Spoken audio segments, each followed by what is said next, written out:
Hello, नमस्कार. Vidarbha food and लाईफमध्ये तुमचे खूप खूप स्वागत आहे. आजची रेसिपी सुरू करूया. आजची रेसिपीसाठी लागणारं साहित्य, आपण ड्रायफ्रूट्स लाडू करतो आहे, मेथीचे लाडू. त्याच्यासाठी लागणारं साहित्य, पण मखानी घेतलेली आहे 1 वाटी, काजू घेतला आहे, बदाम एक पाव वाटी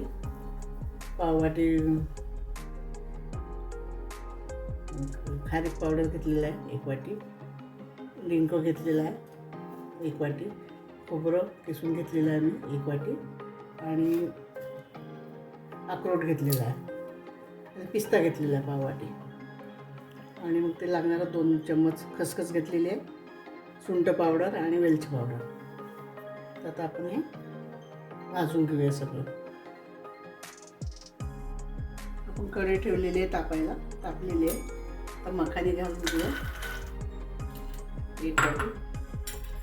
1 वाटी तूप लागणार आपल्याला याच्यासाठी सगळं भाजायला. अजून लागलं तर घेता येतं आपल्याला. ते मी सगळे भाजून घेतलेले आहे. हे लागणार सगळं साहित्य सगळं एक एक करून सगळं भाजून घ्यायचं. आपलं हे भाजून झालेलं आहे मखानी. आता काढून घेते. आता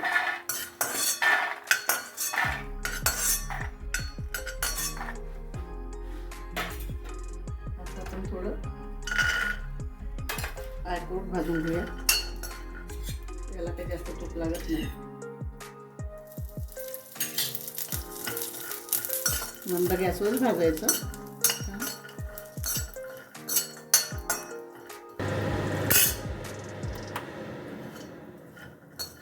आपलं हे भाजून झालेलं आहे अक्रोड. अशाप्रमाणे सगळं बिनस भाजून घ्यायचे.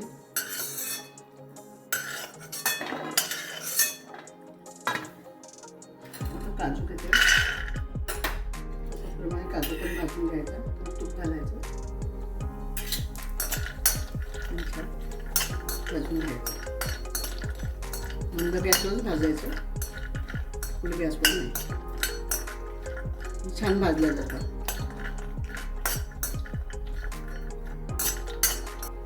हे पण काजू पण झालेला आहे आपला. काढून घेऊया.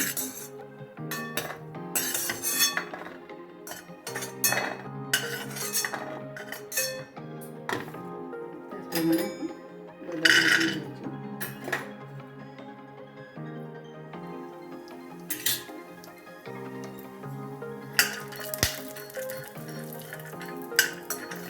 थोडं तूप घालायचं आणि छान मिक्स करून घ्यायचं.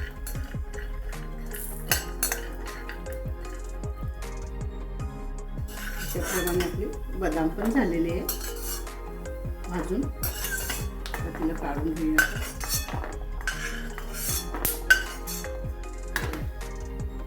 आणि थोडं पिस्ता भाजून घ्यायचं.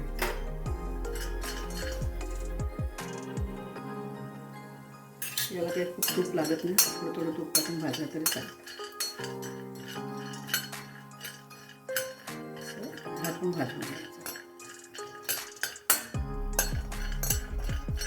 आपला पिस्ता पण झालेला आहे. आता काढून घेते मी.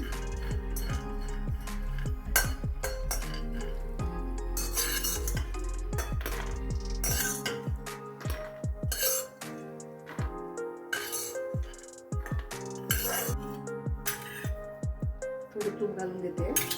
मी गॅस बंद केलेली आहे, कारण खोबरं जळू शकतं. त्याच्यामुळे बंद करूनच भाजायचं, मग नंतर लावायची गॅस.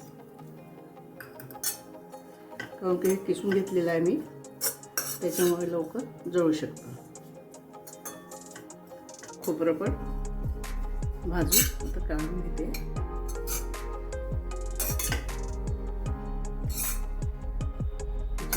लवकर होतं खोबरं, त्याच्यामुळे थोडं लवकर कमी गॅसवर किंवा मंद गॅसवरच करून घ्यायचं. तसं जाऊन खारीक पावडर पण भाजून घ्यायची. ते पण मंद गॅसवर. मी बंद केला गॅस, मग लवकर जळतो खोबरं पण. त्याच्यामुळे कमी गॅस करायचा, बंदच करून द्यायचा आणि नंतर मग चालू करायचं. आपलं खारीक पावडर भाजून झालेला आहे छान. आता याला पण काढून घेते.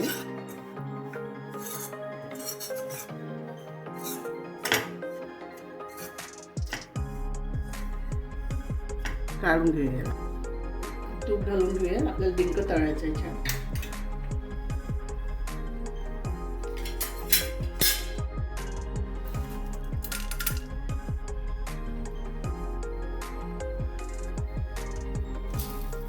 थोडं थोडं करून तळून घ्यायचं.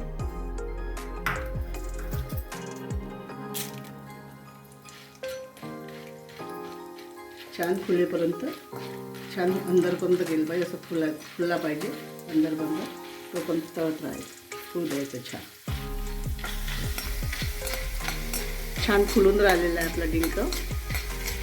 अशाप्रमाणे छान तळून घ्यायचं सगळं.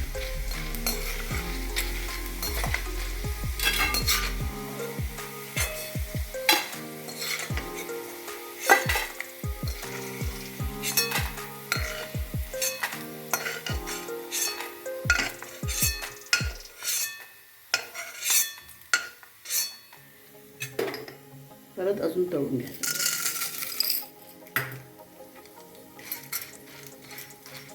अशाप्रमाणे सगळं तळून घ्यायचं.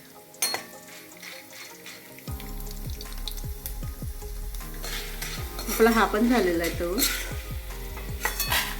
छान ब्राऊन आलेला आहे.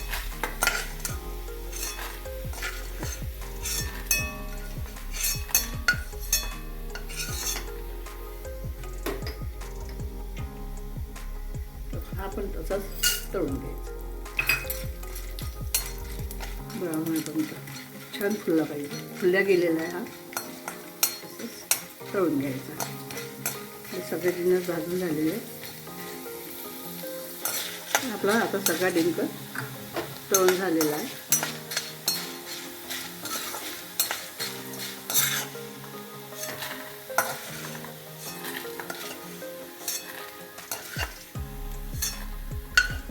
त्याप्रमाणे सगळं थंड झालं की मिक्सरला काढून घ्यायचं. त्या तुपामध्ये आपण मेथी पण भाजून घेऊया. मेथी मी छोट्या वाटीने 1 वाटी घेतलेली आहे आणि त्याला तुपामध्ये भाजून ठेवली होती. भिजू घालून ठेवली होती 1 दिवस आणि आता मी तिला भाजायला घेतली. छान तुपामध्ये होऊ द्यायची.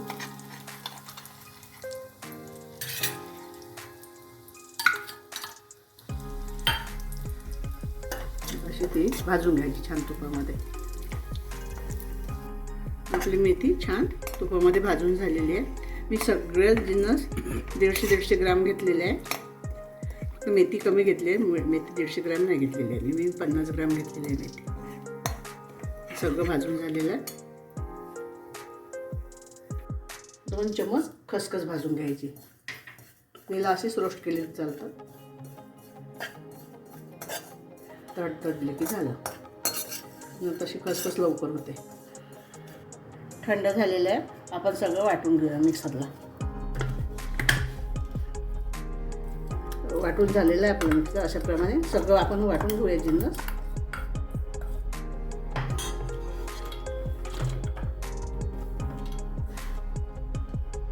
अशा प्रकारे बदाम आणि पिस्ता बारीक करते.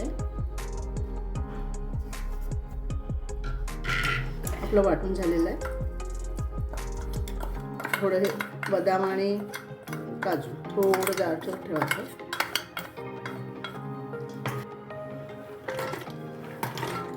काजू बारीक करते.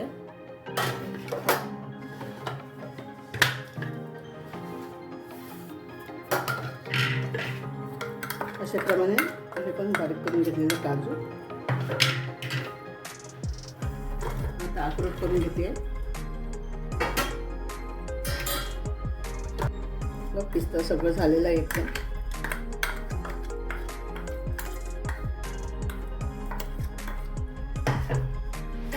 डिंक वाटून घेते.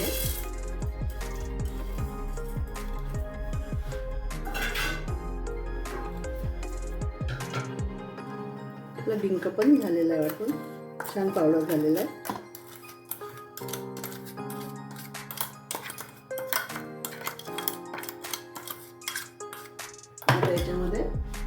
वेलची पावडर आणि सुंठ पावडर घालायची आणि गूळ घालून मिक्स करायचं.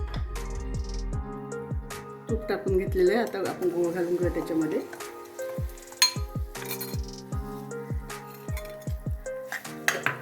दीडशे ग्राम गूळ घेतलेला आहे मी. सगळे जिन्नस 150 ग्राम आहे. त्यामुळे गुळाचं प्रमाण पण कमी जास्त करता येतं. आणि छान लाडू होतात हे पौष्टिक. आणि अजून हिवाळ्यामध्ये थंडीच्या दिवसातच केले जातात हे. मी पाक नाही केलेला आहे, तूप टाकून वितळलेला आहे गूळ. बस आपला गूळ वितळलेला आहे. पाक नाही करायचा आणि पाणी पण नाही घालायचं, तुपामध्येच वितळायचं. झालेलं आता थंडा करून घेऊया. आपला गूळ वितळलेला आहे छान तुपामध्ये. त्याच्यामध्ये टाकून घेऊया.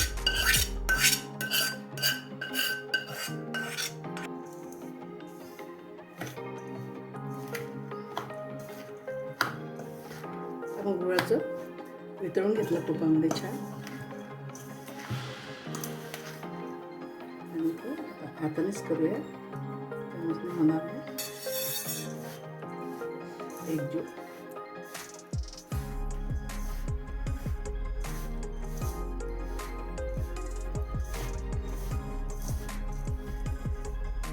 छान लाडू व्हायला घेऊया. आपलं छान एकजीव झालेलं आहे. आपण जे मेजरमेंट घेतलं त्याप्रमाणे सगळं झालेलं आहे व्यवस्थित. एवढंच पाहिजे. आणि पाक पण बरोबर झाला. गूळ आपण लाडू वळून घेऊया. असे छोटे छोटे बनवायचे आणि मोठ्यांपासून तर छोट्यापर्यंत सगळ्यांनाच चालतात हे लाडू. आणि थंडीच्या दिवसामध्ये तर अजून केले जाते.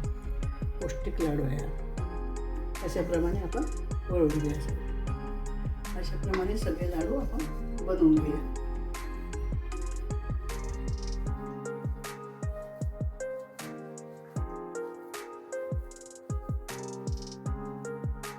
आमचे लाडू बनवून झालेले आहे. सगळे आपले लाडू रेडी झालेले आहे.